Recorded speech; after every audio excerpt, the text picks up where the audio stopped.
IPL ভারতীয় ক্রিকেটের ক্ষতি করছে। আইপিএল এর জন্যই ভারত এত বছর ধরে কোনো আইসিসি ট্রফি জিততে পারছে না, কোনো টি-20 বিশ্বকাপ জিততে পারছে না। এই ধরনের প্রচুর মন্তব্য আমরা নিয়মিত শুনি, কিন্তু আমি কখনো এই মন্তব্যের সাথে এগ্রি করিনি।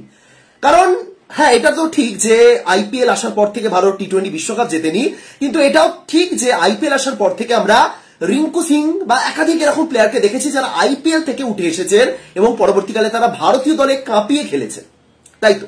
কিন্তু একটা কথা আপনি স্বীকার করতে বাধ্য হবেন, আমিও বলছি, সেটা হলো এই আইপিএল ভারতীয় নির্বাচকদের ব্রেন ওয়াশ করছে, ভারতীয় নির্বাচকদের মাথা খেয়ে নিচ্ছে এবং তারা অ্যাকচুয়ালি বুঝে উঠতে পারছেন না যে কি করবেন। তাদের সামনে অনেকগুলো ছবি রয়েছে, কোন ছবিটা চুজ করতে হবে, কোনটা ডিলিট করতে হবে, কোনটা করলে ভারতের জন্য বেটার সেটা তারা বুঝে উঠতে পারছেন না। এত প্লেয়ার, এত অপশন যখন কাছে থাকে না, তখন তাদের মধ্যে থেকে কোনটা বেস্ট অপশন হবে সেটা খুঁজে পাওয়া খুবই কঠিন। নির্বাচকরা খুব সহজ জায়গায় যে দাঁড়িয়েছে সেটা আমি বলছি না, কিন্তু তাও এই আইপিএল এর জন্যই নির্বাচকরা বর্তমানে দিশাহীন হয়ে পড়েছে। একটা সিম্পল সলিউশন এখানে দেওয়া যেতে পারে, সেটা হলো এই টি-20 বিশ্বকাপের বছর যেগুলো হবে, এই 2024 বা 2026 আসবে, 28 আসবে, ভারতীয় বোর্ড বিসিসিআই একটা সহজ কাজ করা উচিত যে এই আইপিএলটাকে সেই বিশ্বকাপের বছরের পরে করব। বিশ্বকাপ হয়ে যাবে, তারপর আইপিএল করব। বিশ্বকাপ শুরু হবে তার ঠিক 5 দিন আগে আইপিএল শেষ হচ্ছে, সেটা আমরা করবো না। একটা সহজ সিদ্ধান্ত নেওয়া উচিত। আইপিএল শেষ হবে, আইপিএল এর চলাকালীন আমাকে টিম সিলেকশন করতে হবে, তারপরে বিশ্বকাপ খেলতে যাব, সেই জিনিসটা বন্ধ হোক। কারণ এতে নির্বাচকরা জাস্ট কিছু ঐতিহাসিক ভুল করে বসেন। 2021 ঠিক সেম জিনিস হয়েছিল, 2024 ঠিক সেম জিনিস হতে চলেছে। এই ভারতীয় দল, দেখুন টিমটা খুব খারাপ হয়েছে আমি বলছি না, কিন্তু বিসিসিআই বা ভারতীয় নির্বাচকরা এমন কিছু সিদ্ধান্ত নিয়েছেন, এমন কিছু ঐতিহাসিক ভুল করেছেন যেটা ভারতীয় দলকে পরবর্তীকালে গিয়ে ভোগাবে, এইটুকুনি আমি বলতে পারি।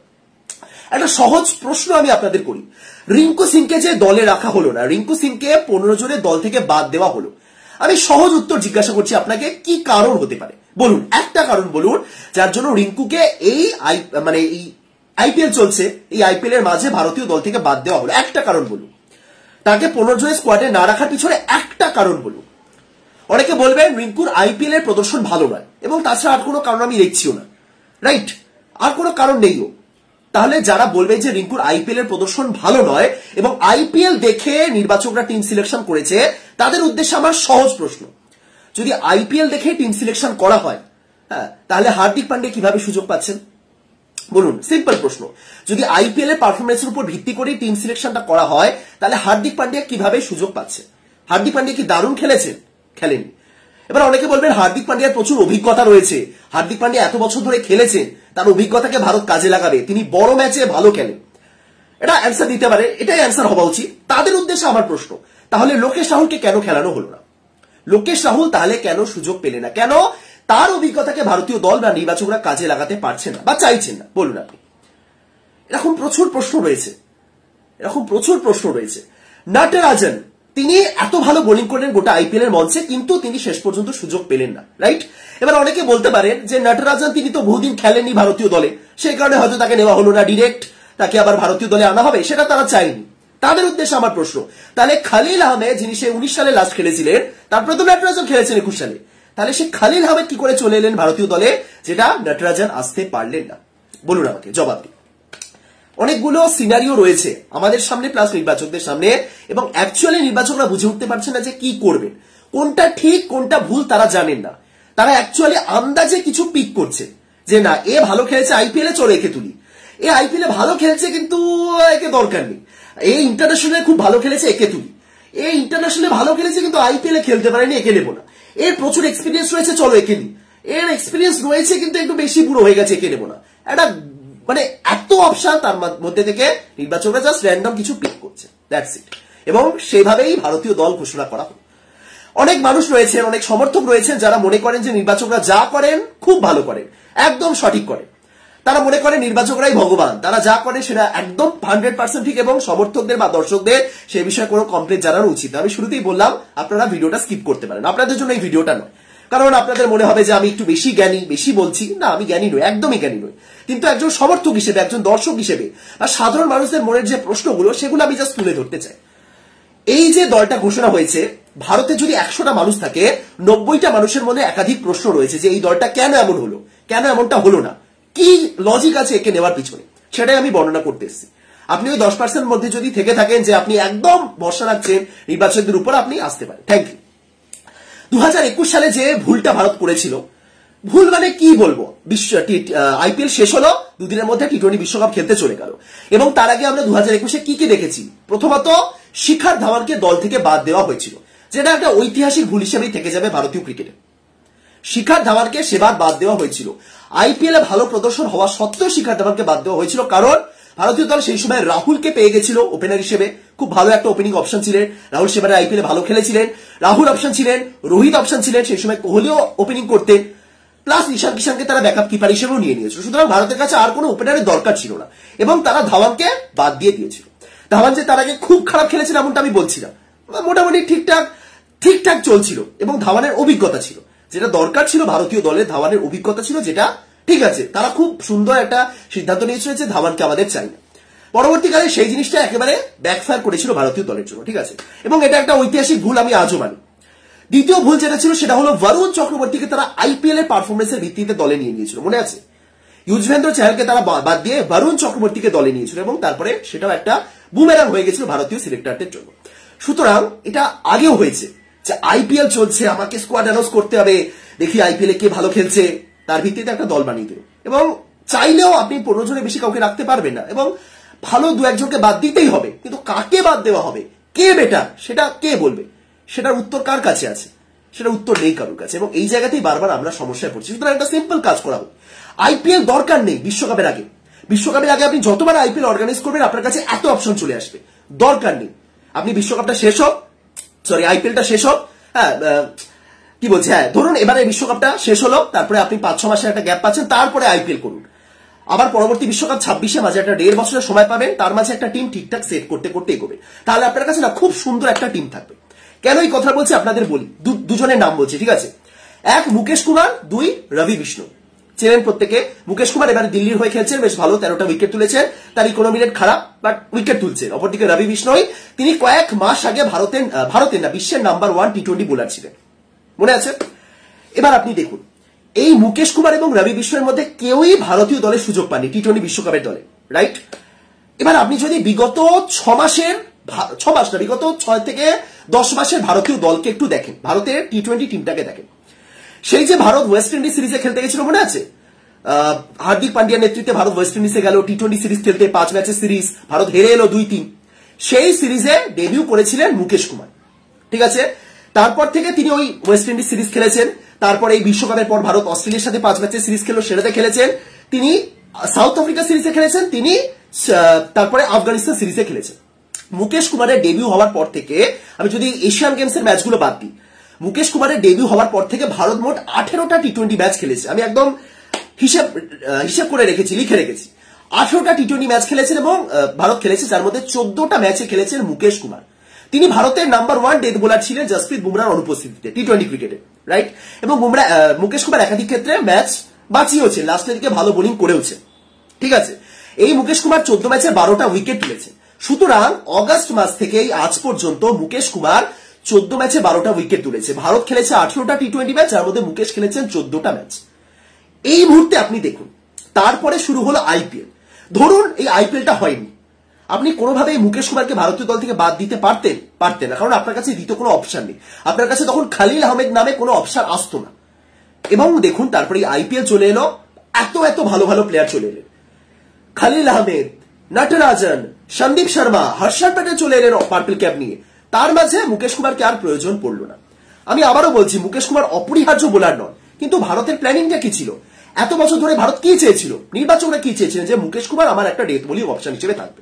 তারপরে আইপিএল এলো, এই যে টানা একটা সেট টিম হয়ে গেল ভারতীয় দলের, সেটা জাস্ট ভেঙে গেল। মুকেশ কুমার জাস্ট বেরিয়ে গেলেন ভারতীয় দল থেকে, ছিটকে গেলেন। মুকেশ কুমার আজ ভারতের টি20 বিশ্বকাপের স্কোয়াডে নেই। এই জায়গাতেই সমস্যা। আমি নির্বাচকদের দোষ দিচ্ছি না, নির্বাচকদের কাছে অপশন নেই, তার কারণ আইপিএল আসার পর এত অপশন চলে আসছে। নির্বাচকদের কাছে এত অপশন থাকা সত্ত্বেও অপশন নেই, কিছু করার নেই তাদের কাছে, কারণ প্রচুর অপশন। যে মুকেশ নিয়মিত ছিলেন ভারতীয় দলে, যে মুকেশ 100% খেলতেন, হাজার ট্রোল করেছি আমরা যে মুকেশ কুমার, মুকেশ ম্যাগ্রা, কিন্তু মুকেশ কুমার টিমে ছিলেন, অতএব টিমের একটা প্ল্যান তো ছিল যে না একে খেলাবো, কিন্তু আইপিএল এলো, মুকেশ জাস্ট ছিটকে গেলেন। এটা আপনি কিভাবে ব্যাপারটাকে এক্সপ্লেন করবেন? দ্বিতীয় নাম রবি বিষ্ণই। রবি বিষ্ণই ওই সেম, যদি আমি ওয়েস্ট ইন্ডিজ সিরিজ থেকে ধরি, তিনি ওয়েস্ট ইন্ডিজ সিরিজে খেলেছেন, তারপরে ভারত একটা আয়ারল্যান্ড সিরিজ খেলেছিল, সেখানে খেলেছেন, তারপরে এশিয়ান গেমস খেলতে গেছিল ভারত চীনে, সেটাতে খেলেছেন, সেখানে ভারত স্বর্ণপদক জিতেছিল, তারপরে অস্ট্রেলিয়া সিরিজে খেলেছেন, আবার আফগানিস্তান সিরিজে খেলেছেন, প্রায় প্রত্যেকটা সিরিজে খেলেছেন রবি বিষ্ণই। মেবি ওই সাউথ আফ্রিকা সিরিজে খেলেননি। ভারতের নাম্বার 1 টি-20 আর বোলার হয়ে উঠেছিলেন বিশ্বের, ভারতের না বিশ্বের।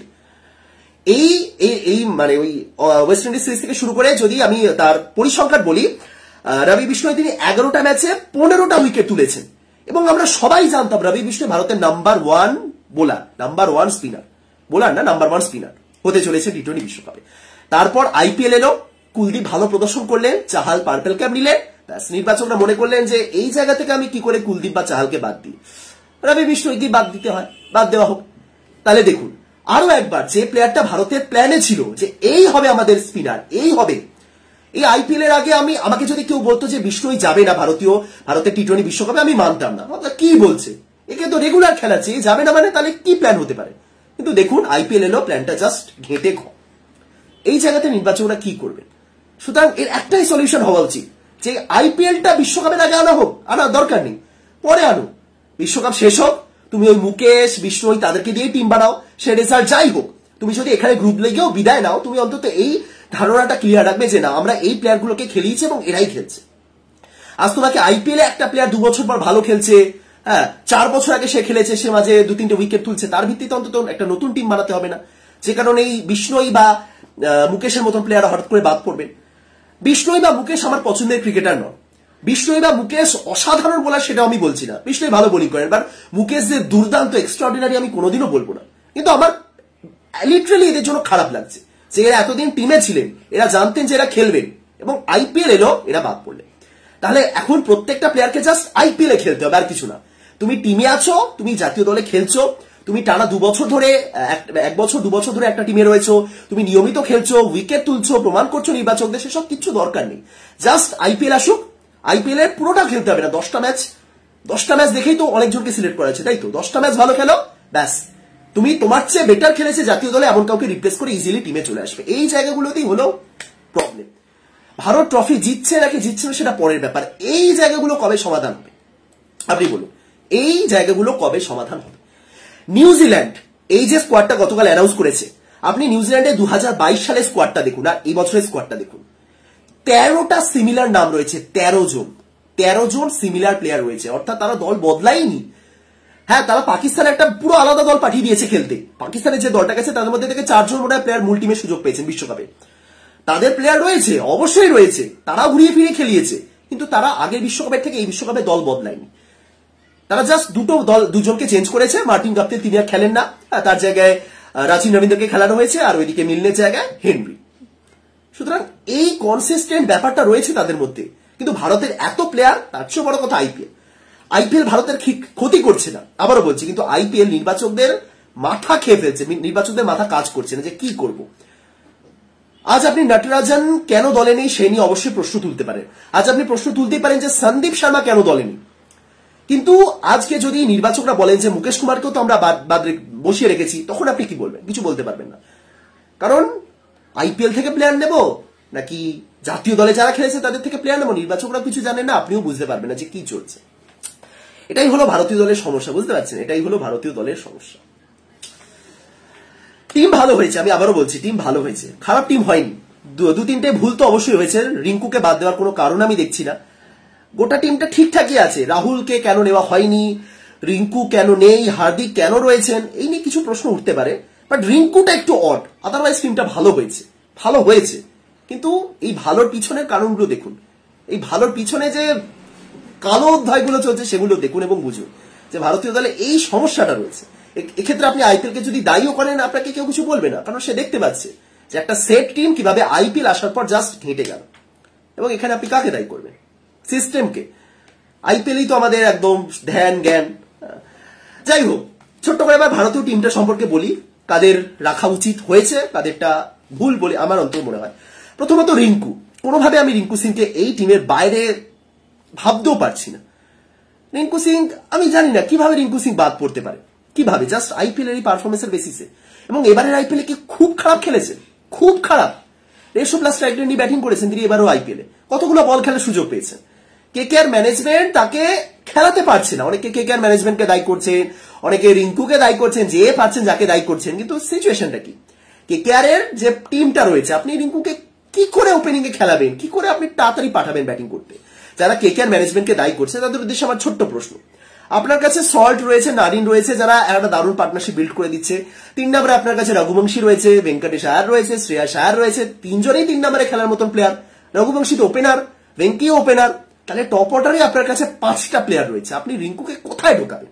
এবং কটা ম্যাচে এরকম হয়েছে যে রাসেলকে নেমে একা হাতে দায়িত্ব নিতে হয়েছে, রাসেলকে নিতে হয়নি মানে রিঙ্কুকেও নিতে হয়নি, সিম্পল হিসেব। তাহলে রিঙ্কু কি করবে? প্রথমত কেকেআর ম্যানেজমেন্টই বা কি করবে, তাকে কি 3 নম্বরে পাঠাবে? জোর করে 3 নম্বরে পাঠাতে পাঠাতে তো রিঙ্কু তাহলে ব্যাপারটাই চেঞ্জ হয়ে যাবে, সবাই বলবে যে এই দেখো ফিনিশার রিঙ্কু কলকাতা পুরো নষ্ট করে দিল।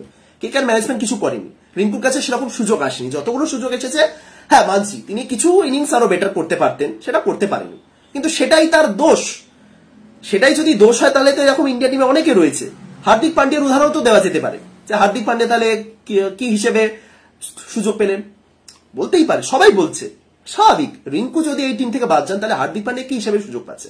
হার্দিক পান্ডিয়া বড় প্লেয়ার, বিগ ম্যাচের প্লেয়ার, এর আগে বহু ম্যাচ জিতিয়েছেন, অভিজ্ঞতা আছে, পাকিস্তানের বিপক্ষে দারুণ খেলেন, সব আমি মানছি, কিন্তু তার মানে এই নয় যে রিঙ্কু সিং তার কিছুই নেই। রিঙ্কু সিং এর টপ ফর্মে ছিলেন তিনি আইপিএল এর আগে।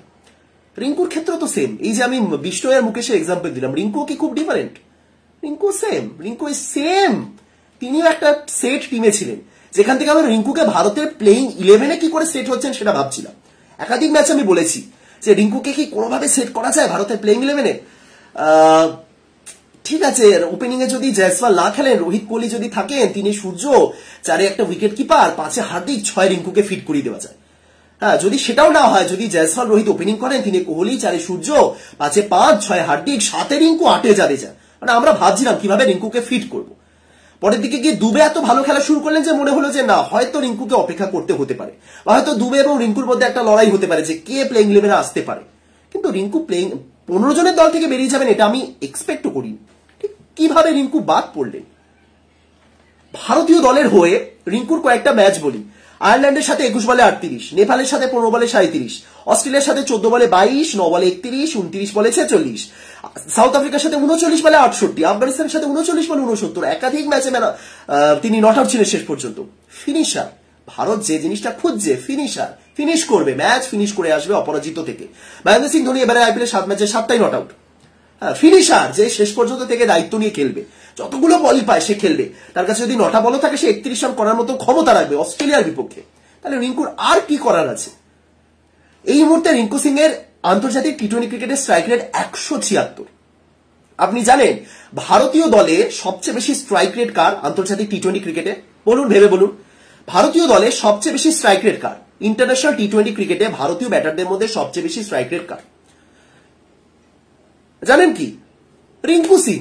Simple answer. অন্তত 200টা বল খেলেছে এমন ব্যাটারদের একটা তালিকা যদি বানায়, রিঙ্কু টপে থাকবেন 176, 2 নম্বরে আসবেন সূর্য 171। সেই রিঙ্কু বাদ পড়লেন। সেই রিঙ্কু যা একটা ফিনিশারের অপশন ছিল, রিঙ্কু বাদ পড়ার পর তাহলে ভারতের কাছে ফিনিশার রূপে কারা কারা থাকলে? হার্দিক, দুবে, জাদেজা, এই 3 জন। আমি অক্ষরকেও ধরছি, হার্দিক, দুবে, জাদেজা, অক্ষর। এবার দুবে ঠিক আছে ফিনিশার রূপে খেলতে পারেন, কিন্তু চেন্নাইয়ের হয়ে বা কঠিন সিচুয়েশনে তিনি ম্যাচ ফিনিশ করেছেন এরকম এক্সাম্পল কিন্তু খুব একটা বেশি নেই। অপরদিকে রিঙ্কু প্রমাণ করে এসেছেন, ভারতীয় দলের হয়ে রিঙ্কু ঠিক একই কাজ করেছেন।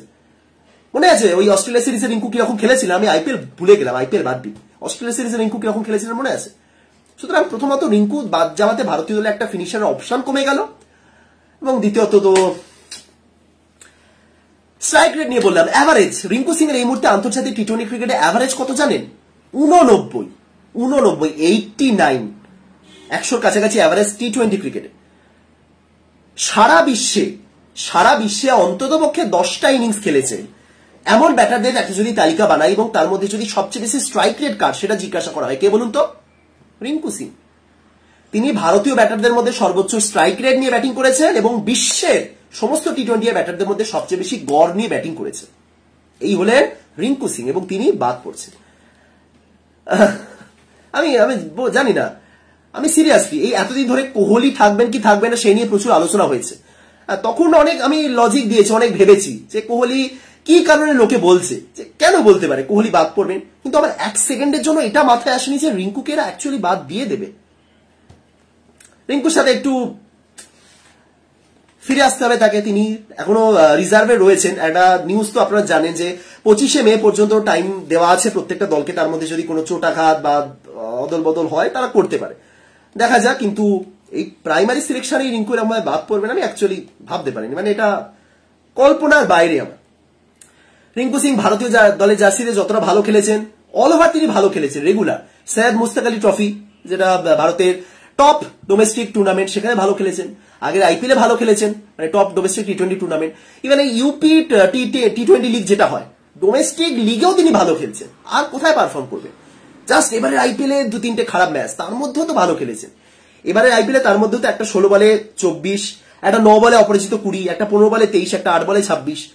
হ্যাঁ, বেশি অব্দি উঠতে পারেনি, 30-এর গন্ডি পেরোতে পারেননি, বেশি বল খেলার সুযোগও পাননি। কিছু কিছু সুযোগ ছিল, বাট রিঙ্কু আমি অ্যাকচুয়ালি ডিসঅ্যাপয়েন্টেড যে রিঙ্কু কি বলবো। যাই হোক, কিছু করার নেই, রিঙ্কু পেলেন না। বাকিদের কথা যদি বলি,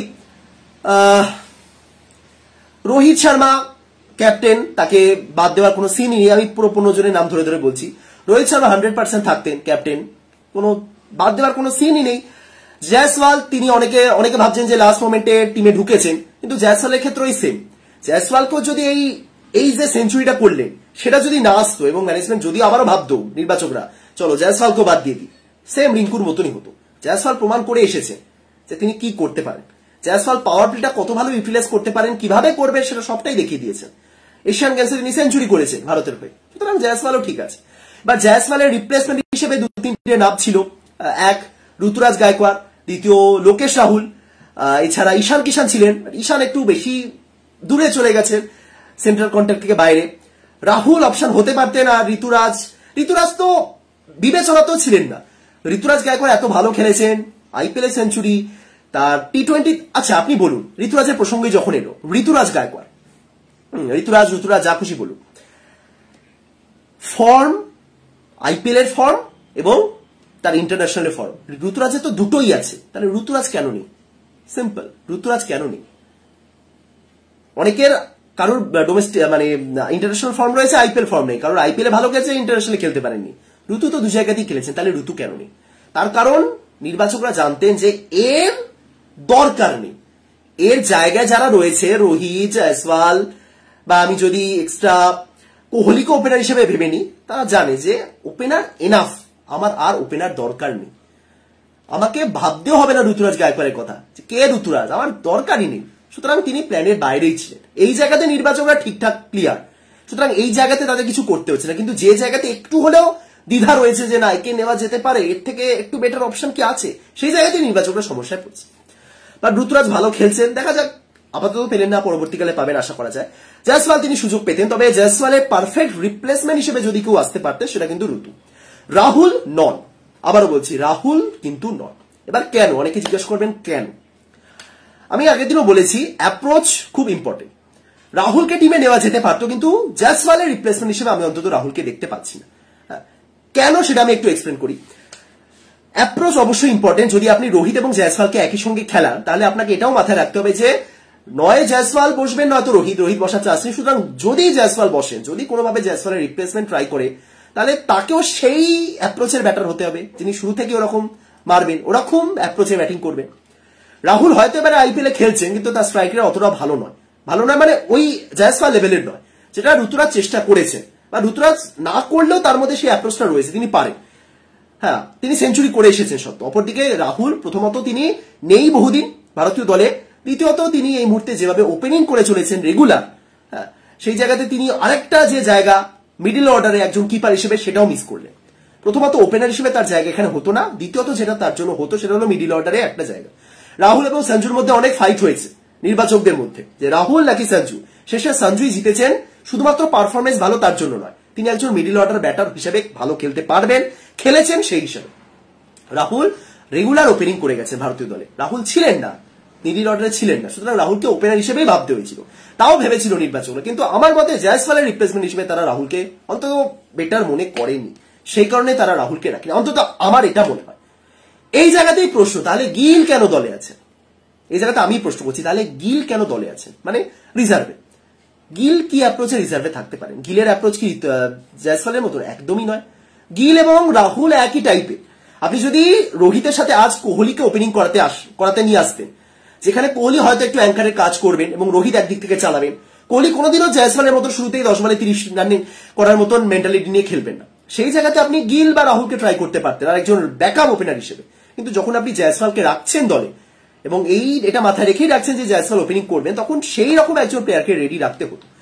এবার এদের মধ্যে বাকি প্লেয়ারদের মধ্যে ব্যাকআপকে আমি জানি না। গিল তো রিজার্ভে রয়েছেন, গিল তো আর স্কোয়াডের ব্যাকআপ হচ্ছেন না।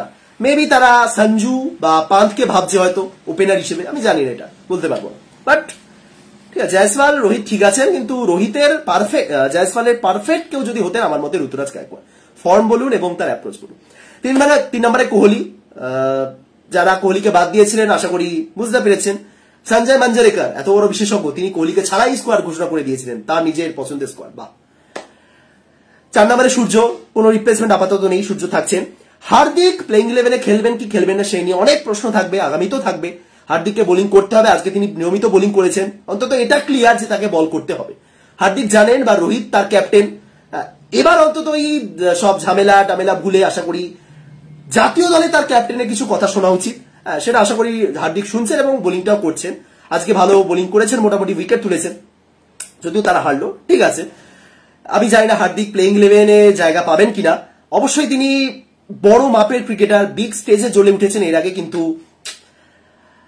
হার্দিক কি বলুন তো, শিবম দুবের অসাধারণ ব্যাটিং এর কাছে একটু আটকে গেছেন, আর কিছুই না। 5 নম্বরে আমি ঋষভ পান্তকে আপাতত ধরছি, কিন্তু ঋষভ পান্তকে একটু পরেও নামানো যেতে পারে, কারণ ভারতের কাছে সেই অসুবিধাটা নেই যে আমার কাছে আর কোনো বাহাতি ব্যাটার নেই, যেটা 1 বছর আগেও ছিল। কেউ নেই বাহাতি ব্যাটার, বাধ্য হয়ে অক্ষর প্যাটেলকে 4 নম্বরে পাঠাতে হচ্ছে। জয়সওয়াল রয়েছেন, আশা করি জয়সওয়ালকে রাখা হবে, হ্যাঁ, এবং এই কারণে আরো দরকার ছিল জয়সওয়ালের, যে একজন বাহাতি ওপেনার আছে আমাদের টপ অর্ডার শুরুতে। ঋষভ পান্তকে সিচুয়েশন অনুযায়ী 4ও নামানো যেতে পারে, 5ও নামানো যেতে পারে, 6ও নামানো যেতে পারে। তাহলে প্রশ্ন হচ্ছে হার্দিকের জায়গাটা কি হচ্ছে, নাকি তার জায়গায় আরো একজন বাহাতি শিবম দুবে, এটাই হচ্ছে প্রশ্ন। শুধুমাত্র ব্যাটিং এর কথা যদি বলেন, তাহলে ফর্মের দিক থেকে অনেক মাইল এগিয়ে গেছেন শিবম দুবে এই মুহূর্তে। অভিজ্ঞতার কথা যদি বলেন, বিগ ম্যাচের প্রেজেন্স যদি বলেন, তাহলে হার্দিক এগিয়ে রয়েছেন। কিন্তু যদি অলরাউন্ডারের কথা বলেন, দুবে কিন্তু সেই পরীক্ষাটা দিতে পারেননি। দুবে জানেন, দুবেকে নির্দেশ দেওয়া হয়েছে ভারতীয় ম্যানেজমেন্ট থেকে যে তুমি বোলিং করবে, দুবেকে দিয়ে বোলিং করানো হয়েছে, হ্যাঁ, করেছেন, তিনি পারেন করতে, খুব ভালো মতনই পারেন। আইপিএলে করছেন না, ইম্প্যাক্ট প্লেয়ার রুলস আছে, সেটা আলাদা ব্যাপার, কিন্তু তিনি করেছেন, করতে পারেন। এবার হার্দিক দুবের মধ্যে একটা লড়াই অবশ্যই হবে। হার্দিক যে কোনো সিচুয়েশনে এগিয়ে থাকবেন, এটা অন্তত আমার ধারণা, কিন্তু যেভাবে তার ফর্ম চলছে আজকে গোল্ডেন ডাক, ব্যাটিং এ আরো উন্নত করতে হবে, কারণ দুবে এই মুহূর্তে ক্যারিয়ারের টপ ফর্মে রয়েছে। আপনি যদি হার্দিক এবং দুবের মধ্যে একজন ব্যাটারকে সিলেক্ট করতে দেন, যে কোনো সিচুয়েশনে 90% ক্ষেত্রে দুবেকেই সিলেক্ট করা হবে এই মুহূর্তে। অলরাউন্ড পারফরমেন্স আলাদা ব্যাপার, ম্যাচ রিডিং বলুন, ম্যাচ সিচুয়েশন অনুযায়ী খেলে সেটা আলাদা ব্যাপার, কিন্তু ব্যাটিং এ দুবে একদম top. Sanju Samson at last deserving, তিনি ডিজার্ভ করেন। অনেকে বলবেন যে সঞ্জু স্যামসন তো ইন্টারন্যাশনালে খুব একটা ভালো খেলতে পারেনি, তাহলে তাকেও তো আইপিএল ভালো খেলার উপর ভিত্তি করে সিলেক্ট করা হয়েছে, হ্যাঁ মানছি। কিন্তু আপনি যদি উইকেট কিপারের একটু সিচুয়েশনটা বোঝেন, সঞ্জু হয়তো আইপিএল এর উপর ভিত্তি করে সুযোগ পেয়েছেন, কিন্তু আপনি বাকি যে 5 জন উইকেট কিপার রয়েছে তাদেরকে যদি, তাদের পারফরমেন্সটা যদি বিচার করেন, আপনি মানে অন্যায় হয়েছে সঞ্জুকে দলে নিয়ে এমনটা আপনি একদমই বলতে পারবেন না। বরং সঞ্জুর যে ফর্ম সেটা তারা ইউটিলাইজ করতে চেয়েছে, এটুকুনি আমার মনে হয়। দেখুন কোন 6 জন কিপার র্যাডারে ছিলেন, সঞ্জু, ঈশান, পান্ত, রাহুল, জিতেশ শর্মা এবং দীনেশ কার্তিক, ঠিক আছে। দীনেশ কার্তিক সবার আগে বাদ পড়লেন, কারণ 2 বছর তিনি খেলেননি, ভালো খেলছিলেন, ফর্ম ভালো ছিল। সঞ্জুরা যেমন ভালো ফর্ম, দীনেশ কার্তিকেরও ভালো ফর্ম। দীনেশ কার্তিক প্রথমত বাদ পড়লেন, তিনি টানা প্রায় 2 বছর মতন খেলেননি, অনেকদিন আগে লাস্ট খেলেছে। এবং তার চেয়েও বড় কথা, দীনেশ কার্তিক কিন্তু ওই আরসিবির হয়ে যতই ভালো খেলুন, খুব ভালো খেলছিলেন, ফিনিশার কার্তিক, কিন্তু ম্যাচ জেতাতে পারছিলেন না। আমি ওই আরসিবির ম্যাচটা দেখতে গিয়ে আমার একজন বন্ধুকে বলছিলাম যে এই ম্যাচটা যদি কার্তিক জিতিয়ে দেয় না, 100% ভারতীয় দলে চান্স পাবে। কিন্তু ওই জায়গাটাতে কার্তিক আরেকটু ম্যাচিওর ইনিংস খেলতে পারতেন। বাট ঠিক আছে, কার্তিক তো ভাই কার্তিককে নিয়ে কি বলবো। সুতরাং কার্তিক সবার আগে ওই জায়গাতে বাদ পড়লেন। জিতেশ শর্মা ভারতের ফার্স্ট চয়েস কিপার ছিলেন। আবারও এখানে আরো একজন নাম, যেমন মুকেশ, যেমন বিষ্ণই, যেমন এই রিঙ্কু, যারা এই আফগানিস্তান, অস্ট্রেলিয়া, সাউথ আফ্রিকা সিরিজগুলোতে ছিলেন, সেরকমই জিতেশ শর্মাও কিন্তু ভারতের নাম্বার 1 কিপার ছিলেন, ফার্স্ট চয়েস কিপার। কারণ তাদেরকে রেডি রাখতে হয়েছিল। আজ যে পান্থকে দেখে আমরা মনে করছি এ তো রয়েছে, আর কি চাই আমাদের, সেই পান্থ কিন্তু আইপিএল এ কিপিং করবেন কিনা সেই নিয়ে প্রশ্ন ছিল। মনে করে দেখুন, আজ থেকে 1-1.5 মাস আগে সবাই প্রশ্ন তুলছিলেন পান্থ কি কিপার হিসেবে খেলতে পারবেন নাকি জাস্ট একজন ব্যাটার, জাস্ট ইম্প্যাক্ট প্লেয়ার হিসেবে আসবেন, ব্যাটিং করবেন, চলে যাবেন। সেই জায়গাতে দাঁড়িয়ে পান্থ ভারতের ফার্স্ট চয়েস কিপার হয়ে উঠেছে। তার কিপিং টেকনিক, এই যে কতগুলো ক্যাচ ধরেছে তার উপর ভিত্তি করে তিনি কিপার হয়ে উঠেছে। সুতরাং পান্থের ব্যাপারটা আলাদা। হ্যাঁ, জিতেশ শর্মাকে রেডি রাখা হয়েছিল যে পান্থ পারবেন না সেটা ধরে নি, এবার পান্থ পেরে গেছেন, ঠিক আছে। এবার জিতেশ শর্মা আইপিএল এ চূড়ান্ত ব্যর্থ হয়ে গেলেন। আইপিএল এর মঞ্চে জিতেশ শর্মা কিছুই করে উঠতে পারলেন না। সুতরাং আবারও জাস্ট প্ল্যানিং বদল। তোমার একটা প্লেয়ার যে সেট হয়ে আছে, যাকে তুমি খেলাচ্ছ, মনে আছে, একটু মনে করে দেখুন, রিঙ্কু, দুবে, জিতেশ, এই 3 জন প্লেয়ারকে এরকম বলা হতো যে রিঙ্কু সিংকে দেখে মনে হচ্ছে সুরেশ রায়না, শিবম দুবেকে দেখে মনে হচ্ছে এ হলো আমাদের যুবরাজ সিং, আর জিতেশ শর্মাকে দেখে মনে হচ্ছে এ হলো আমাদের ধোনি, যারা একদম সেই পুরনো দিনে যখন সবে সবে এরা এসেছিলেন সেই সময়কার একটা টিম, এদেরকে দেখে এটাই বলা হচ্ছিল। এবং জিতেশ দেখুন জাস্ট কোথায় হারিয়ে গেলেন, ফার্স্ট চয়েস কিপার থেকে এখন, তাও তো রাহুল, সঞ্জু এরা বিবেচনায় ছিলেন। হ্যাঁ, সঞ্জু সুযোগ পেয়েছেন, জিতেশ শর্মা ছিলেনই না। এটাই তো, এত অপশন থাকলে এই একটা স্বাধীনতা পান নির্বাচকরা, কিন্তু ঘুরেই তাদের পিছনে চলে আসা হলো। সঞ্জু, জিতেশ শর্মা বাদ গেলেন, দীনেশ কার্তিক বাদ গেলেন, ঈশান কিষান তো আমি যেটা বললাম, ঈশানের বাদ যাওয়ার পিছনে ওই একটাই কারণ, আমি অন্তত দ্বিতীয় কোনো কারণ দেখতে পাচ্ছি না। ঈশান বড় একটা ভালো অপশন হতে পারতেন, ব্যাকআপ কিপার, ব্যাকআপ ওপেনার, সব পারেন। ওই জয়সওয়ালের পারফেক্ট রিপ্লেসমেন্ট সেটাও তিনি হতে পারতেন, সেরকমই অ্যাপ্রোচ ঈশানের, কিন্তু তিনি নির্বাচকদের নিয়ম তুমি অমান্য করছো, কিছু তো শাস্তি পাবে, রাইট? তিনিও বাদ গেলেন, পড়ে রইলেন রাহুল, সঞ্জু এবং তার সাথে পান্থ। পান্থ তো হঠাৎই চলে এলেন, ভালো প্রদর্শন করে চলে এলেন। পান্থ মানে এত ভরসা দিয়েছেন আমাদের। পান্থ যদিও টি-20তেও পান্থের প্রদর্শন ওই সেই একই, টি-20তে এত বছর খেলার পরও পান্থের হাফ সেঞ্চুরি সেরকম বেশি নেই। আর পরে রইল রাহুল, সঞ্জু। সঞ্জুও ইন্টারন্যাশনাল সেরকম ভালো না, অপরদিকে রাহুল তো তিনিও বহুদিন খেলেননি, plus Rahul top order batter, opening করে চলেছেন রেগুলার, কিন্তু ভারতের জায়গাটাই রয়েছে মাঝে 5-6। সুতরাং ঘুরে ফিরে টি-20তে পারফেক্ট কেউ ছিলেন না, সেখানে সঞ্জু সুযোগ পেয়েছেন, এটা আমি অন্তত নেগেটিভলি ব্যাপারটা নিচ্ছি না। পান্থ, সঞ্জু দুটো ভালো অপশন, দুজনেই ভালো খেলেছেন, যদিও দুজনকেই ছাড়িয়ে রাহুল এবারে আইপিএল সবচেয়ে বেশি রান করে ফেলেছেন উইকেট কিপারদের মধ্যে, বাট স্টিল স্ট্রাইক রেট বলুন, অ্যাভারেজ, সঞ্জুকে রাখা হবেই না বা কেন? সঞ্জু কতগুলো ম্যাচ দায়িত্ব নিয়ে জিতিয়েছেন বলুন তো, কতগুলো ম্যাচে অপরাজিত থেকে ম্যাচ জিতিয়ে ফিরেছেন, ডিজার্ভিং, সঞ্জু ডিজার্ভ করেন, এবার পারফরমেন্স তাকে করতে হবে। আজ তিনি সুযোগ পেয়েছেন বলে আমরা খুশি, আমরা হাততালি দিচ্ছি, ওয়াহ সঞ্জু অ্যাট লাস্ট। কিন্তু সঞ্জু লাস্ট যে ম্যাচটা খেলেছেন আফগানিস্তানের সাথে, মনে আছে, গোল্ডেন ডাক, সেরকম পারফরমেন্স করলে কিন্তু মুশকিল, সেরকম করে তিনি টিকে থাকতে পারবেন, এবং ঠিক এটাই করে এসেছেন তিনি। এত সুযোগ পেয়েছেন, হেলায় হারিয়েছেন, আর কিন্তু সেই সময়টা নেই, তারও বয়স এবার 30 হয়ে যাবে কয়েক বছরের মধ্যে, তিনি ওই বুড়োদের খাতায় নাম লেখাবে। সুতরাং ইউটিলাইজ করে নিন সঞ্জু, কারণ তার চেয়ে ইয়ং ঋষভ পান্ত দলে রয়েছেন, যিনি কিন্তু আরো বেটার অপশন। ঠিক আছে, জাদেজা এবং অক্ষর প্যাটেল এই দুজনের সিলেকশনটা নিয়ে আবারও প্রশ্ন উঠছে। প্রথমত আপনাদের উদ্দেশ্যে আমার একটা ছোট্ট প্রশ্ন, বলুন 4 জন স্পিনার নিয়ে যাওয়া কি ঠিক হচ্ছে? 4টে স্পিনার, বিষ্ণুকে তো বাদই দিয়ে দিলাম, তারপরেও জাদেজা, অক্ষর, কুলদীপ এবং চাহাল। একটা কমন প্রশ্ন আমি দেখলাম চারদিকে, অনেকেই বলছেন যে ভাই জাদেজা এবং অক্ষর, তুমি দুজনের মধ্যে কি ডিফারেন্স দেখতে পেলে যে দুজনকে একই সাথে দলে নিলে? খুব যুক্তিযুক্ত প্রশ্ন। জাদেজা বাহাতি ব্যাটার, অক্ষর বাহাতি ব্যাটার, জাদেজা বাহাতি স্পিনার, অক্ষর বাহাতি স্পিনার, জাদেজা একজন ব্যাটিং অলরাউন্ডার, বোলিং অলরাউন্ডার, যা খুশি বলতে পারেন, অক্ষরও তাই সেম। জাদেজাকে আপনি ওই 7 নম্বরে পাবেন, অক্ষরকেও সাথে, চাইলে আপনি তাদেরকে আগেও পাঠিয়ে দিতে পারেন একজন বাহাতি অপশন হিসেবে। তাহলে দুজনের মধ্যে ডিফারেন্সটা কি?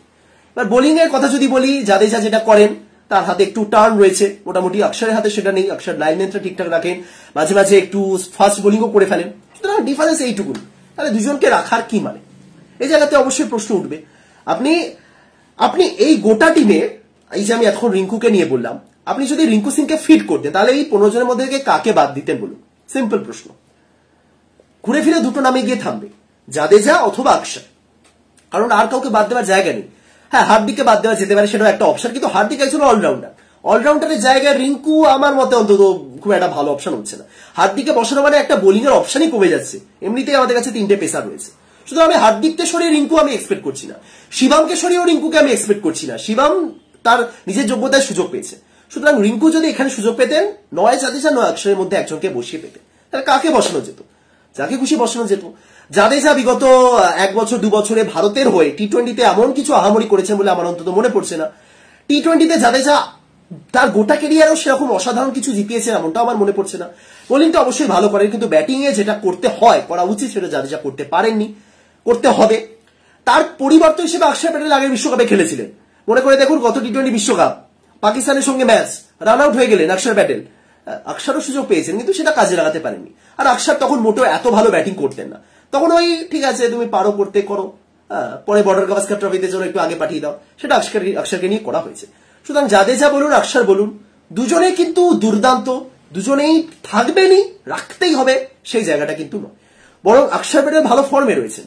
অক্ষর প্যাটেল ব্যাট হাতে যে খেলাটা খেলছেন সেটা কিন্তু ভারতের জন্যই ভালো। এবার তাহলে আপনি জাদেজাকে রাখবেন, অক্ষরকে রাখবেন, আপনার ব্যাপার। মানে রিঙ্কুকে যদি ফিট করতে চান, নির্বাচনে দুজনকেই রেখেছেন, কিন্তু এটা নিয়ে প্রশ্ন থাকছে যে দুজন একই সাথে কেন? তুমি একজন slow left arm orthodox, slow left arm bowler, বাঁহাতি স্পিনার যারা, এদের নামটা এটা, slow left arm orthodox.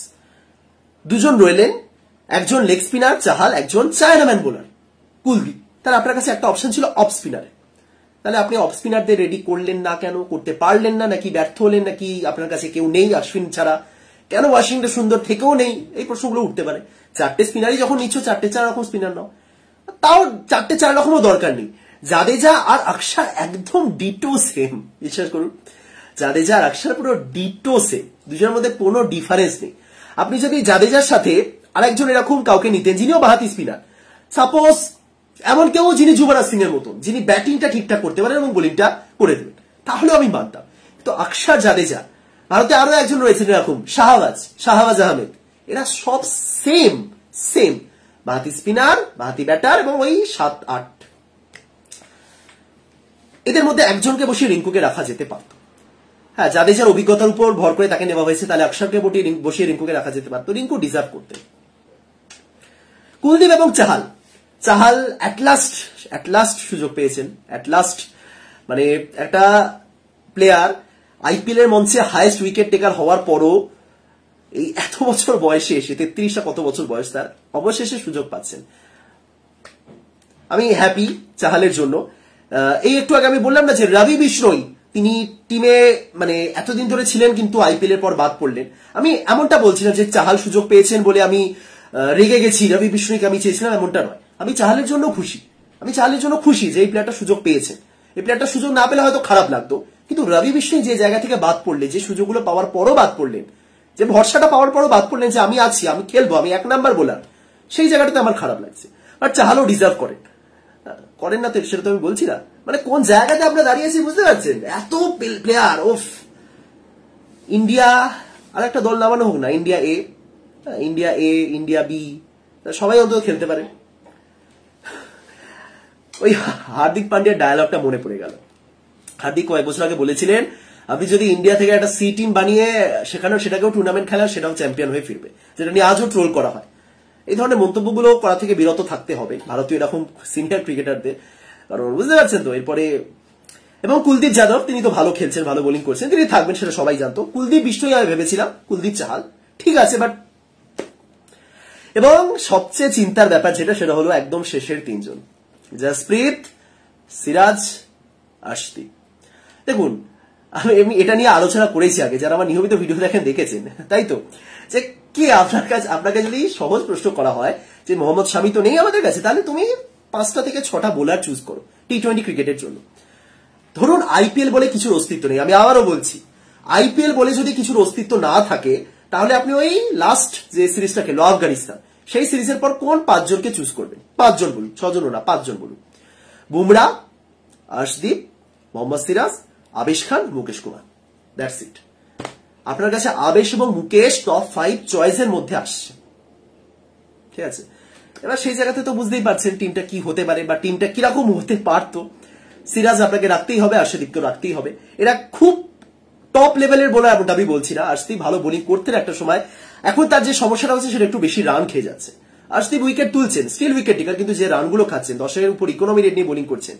Siraj তো আরসিবিতে রয়েছেন, তাকে নিয়ে কিছু বলার নেই, একমাত্র বুমরা ভরসা। তিনজন পেসার নিয়ে যাওয়া এটাও একটা প্রশ্নের মুখে পড়তে পারে এই সিদ্ধান্তটা। তবে যেহেতু হার্দিক রয়েছেন, আমার মনে হয় না দরকার পড়বে। কারণ আপনি যদি প্লেইং ইলেভেনটা দেখেন, আমার মতে কোনোদিনই ভারত 3 পেসার নিয়ে খেলবে না আমার মতে। কারণ জাদেজা বাক্সের মধ্যে একজন স্পিনার থাকছেন, তার সাথে আমি ধরলাম কুলদীপ, 2জন স্পিনার থাকছে, তার সাথে 2জন পেসার, সে বুমরার সাথে সিরাজ হোক বা আর্শদীপ হন, আর আরেকজন মেবি সেক্ষেত্রে চাহাল থাকতে পারেন। 4টে স্পিনার নিয়ে যখন গেছে, সুতরাং মেবি 2জন পেসার নিয়ে খেলবে। ও হার্দিক তো রয়েছে, তৃতীয় পেসারের কাজ হার্দিক কি করবে যদি খেলে। সুতরাং কিছু করার নেই। আপনি কি চাইলে আপনি সিরাজকে সরাতে পারতেন, আবেশকে নিতে পারতেন, তিনি রিজার্ভে রয়েছেন।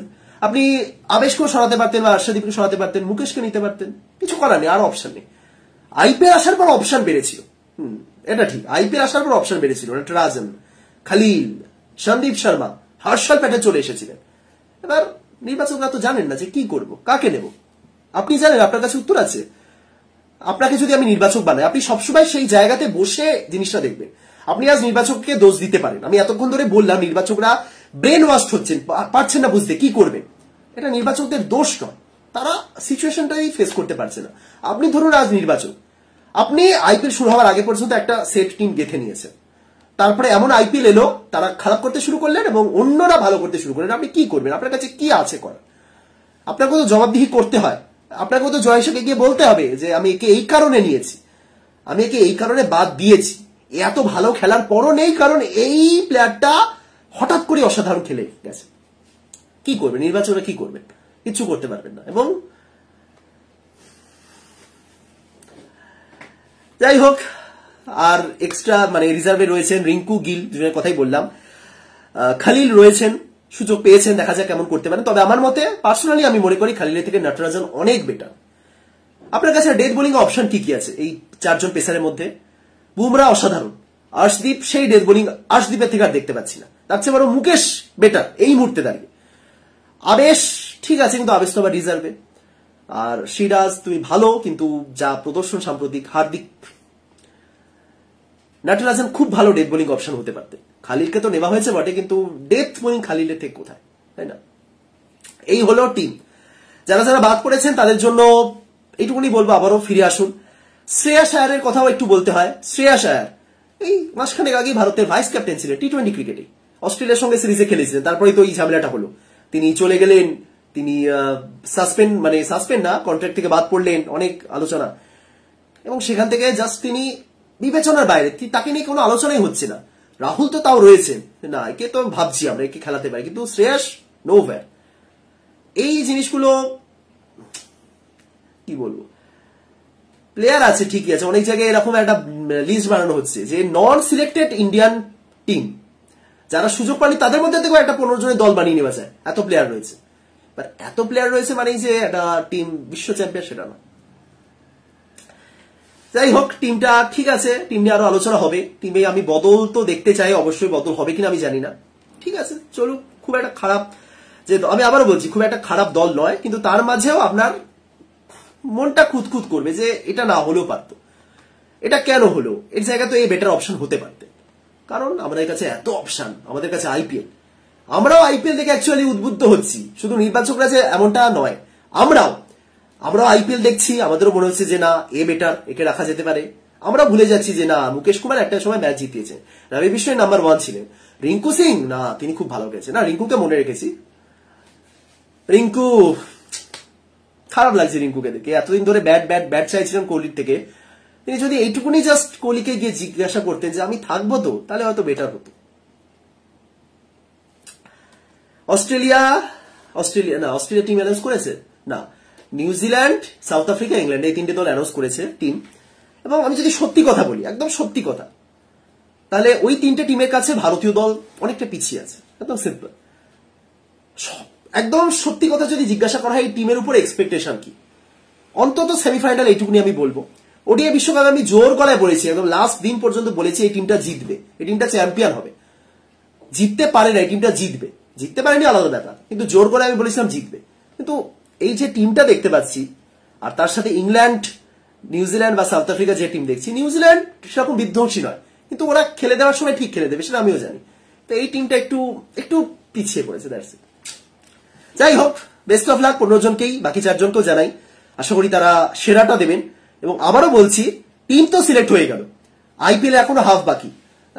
বাকিটা যেন ওই যারা সিলেকশনে রয়েছেন তারা যেন ভালো খেলেন, শেষ পর্যন্ত এমন যেন না দাঁড়ায় যে তুমি তো সিলেক্ট হয়ে গেছো, তোমাকে আর কি, তোমার আর খেলে কি হবে, সেই ব্যাপারটা যেন কোনোদিনও না চলে আসে। ভিডিওটা এখানে শেষ করছি, আশা করি সবাই ভালো আছেন, ভালো থাকুন।